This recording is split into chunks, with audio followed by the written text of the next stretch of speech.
Abdullah ibn Umar said, the Prophet ﷺ approached us. He's about to say something so important that he just remembered. He said, Ya ma'ashar al-muhajirin, O noble men of muhajirin, there are 5 bad things that are going to happen.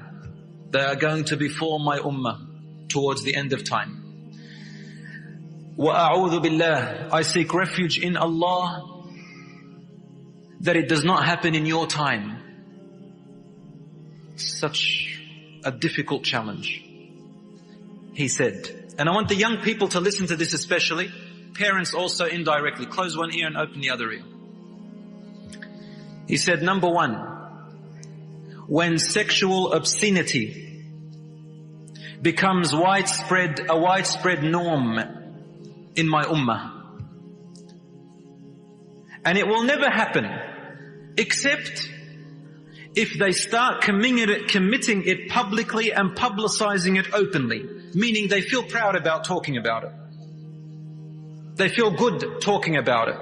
They don't have to do it, but they talk about it, they publicize it. Rasulullah ﷺ said, they make i'lan for it. They make an advertising for it. Do you know what that means? It means that when you're at school, for example, at high school, and you hear your friend talking about going out with a boyfriend, or a boy saying, I've been out with this many girls, they're actually lying to you. It's not true. And then you go and do it because you think everybody else is doing it.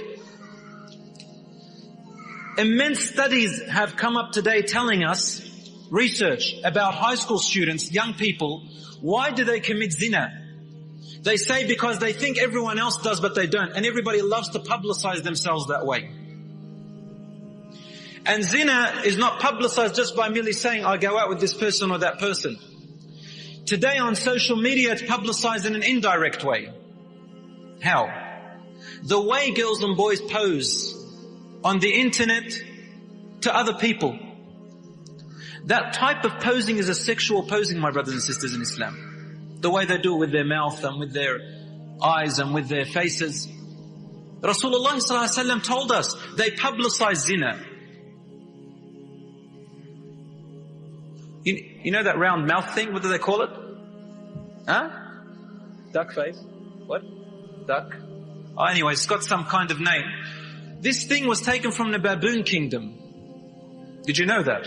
You study zoology, I'll tell you it took from the baboon kingdom. Because the baboon have a big red side. And I'm not saying that, it's lipstick or degrading anybody. No. I'm saying they display it in order to call the mate. Now we're displaying it, boys and girls. I'm not talking about females only, I'm talking about men as well. I'm not being sexist here. I'm saying the publicizing of sexual material and sexual images. Sorry if I said that word too many times. Because we live, and I'm going to say it one more time, in a hypersexualized society. Rasulullah ﷺ told us this is what's going to happen, and this is the most widespread thing right now. Most widespread thing right now. People are going to die with this. It is an absolute epidemic that Rasulullah ﷺ told us, وَفَشَ الزِّنَا. Zina is widespread throughout. He's not talking about the non-Muslims. He is telling the ummah, he's saying, my ummah, they will be in that. And then sallallahu alayhi wa sallam, he said, then, mark my words, he said, then mark my words, terminal illnesses, diseases and pain that had never existed in their ancestors before them will become widespread among them. And this is the types of disease, he called it ta'un. Ta'un in those days was any unknown sickness that brought death to a person. There was no cure to it. And he said there will be diseases that have no cure that will become an epidemic among my ummah. Today we have HIV, AIDS, and we have STDs, sexually transmitted diseases. Now I have questions like this from the Muslim community. Brother said I'm a marriage celebrant, so people come to asking me questions, can I get married? I said yes, why not? And these are the types of questions I'm getting now. Brother, do I have to tell this person that I'm getting married to that I have STD? Did you know that these are the questions they're asking me right now? All over the place. We say, yes, of course you have to tell them because it's a contagious disease. They say, what if I have it under control? There's some kind of control pills. Say, but when you don't have the pills, they actually what they exacerbate. And then if they're pregnant, they have a child, the child gets that STD as well automatically. Did you know that? Among the Muslim Ummah. You know why? Because people, what they say is, Muslims, they say, I'm not committing zina. But they do everything else. And look what happens, as Rasulullah ﷺ told us. You know why I opened up with this? You're probably thinking, why have I opened it up with this? We're talking about the last day. This is the last day. The last 1,000 years of this world, right towards the end, this is what has happened to us. So Rasulullah ﷺ told us that this is what's going to happen. 5 things. The second thing he said, they will cheat in their business and trade as a livelihood. And that's when drought will come upon them, meaning poverty, dictating rulers and oppressive rulers upon them. Maybe not in Australia, but in 60% of the world. This is happening among the Ummah. They live upon cheating, lying and betraying. It happens here in Australia too, if you don't get caught legally. For example, give you an example. A Muslim wants to buy a car from another Muslim. One Muslim says, Wallahi, it cost me this much. The other Muslim believes him because he said, Wallahi. So then the other Muslim wants to blackmail him. How does he blackmail him? By using verses of the Quran, a hadith. He says, Ya akhi, Allah said, Rasulullah said, love for your brother what you love for yourself. I'm your brother. Give me a cheaper price. So the other brother resorts to the Wallahi thing and he resorts to the hadith thing. Each one blackmailing the other person with the religion. And this brings to me a hadith of Rasulullah sallallahu alayhi wasallam, where he said, and this is in Ibn Majah, he said, people will use the religion for their worldly gain. This is towards the end of time. They will use the religion for their worldly gain. They will use the religion for a status. Look at me, I'm a sheikh. Now listen to me.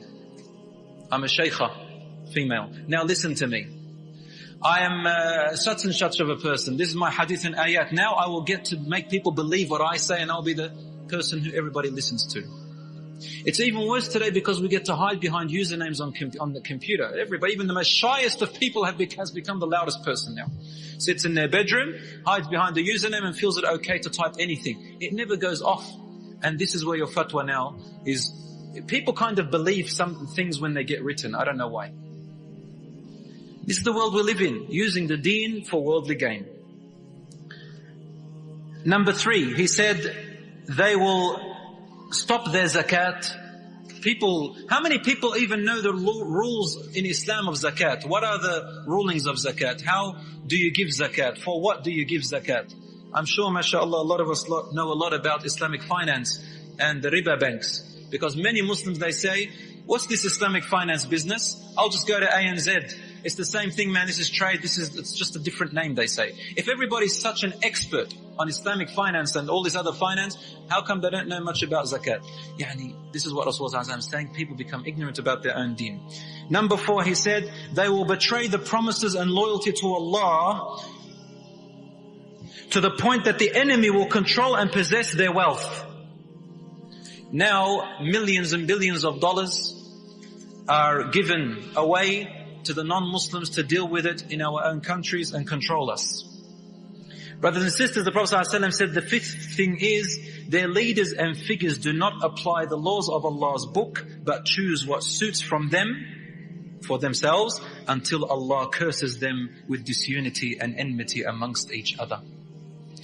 I say to you, it's not just the leaders, but all figures.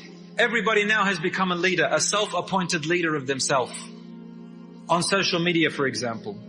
And what it has caused is disunity and defragmentation of our ummah.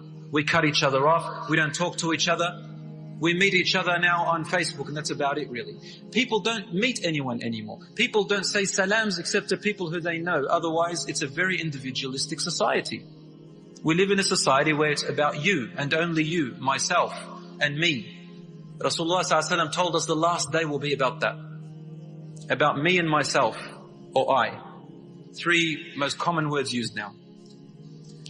Brothers and sisters in Islam, Rasulullah sallallahu alayhi wasallam told us towards the last hour, there will be extreme display. تُعْرَضُ الْفِتَنُ The fitan, the trials and tribulations will be displayed before you. there's a very intricate word he is using here. Display meaning they will be placed in front. You're not even looking for it, but it will be in front of you. Just like the pieces of straws in a straw mat. There's so many of them, and these straws are displayed to you, these fitan are displayed to you like all the individual straws in a straw mat. If you ever look at a straw mat, it's got about 10,000 straws in it, maybe 100,000 straws in it. When you look at a straw mat, you see all the straws individually, don't you? Don't you kind of see how they go along, and they're all at once. So Rasulullah is using a metaphor here. He's saying the fitan will be so many on that day that you will look at them, you'll see them all at once in front of you, and you recognize that each one is on its own. Fitna after fitna after fitna after fitna, all displaying themselves in front of you. He said, there will be two hearts on that day, two hearts. One type of heart will be pure, and the other type of heart will be murky, stinky, and ugly and dark. The pure heart will be the ones that reject these fitan and try to go against it. And the fitan, the hearts which will be dark and murky, are the ones who take it and accept it and love it. Once, I was driving out of my house. I went down to the next street. This street is two-way. Cars coming this way, cars going that way. So if you go down in one direction, it's very hard to overtake another vehicle. As I was reaching the roundabout, there was a bus stop.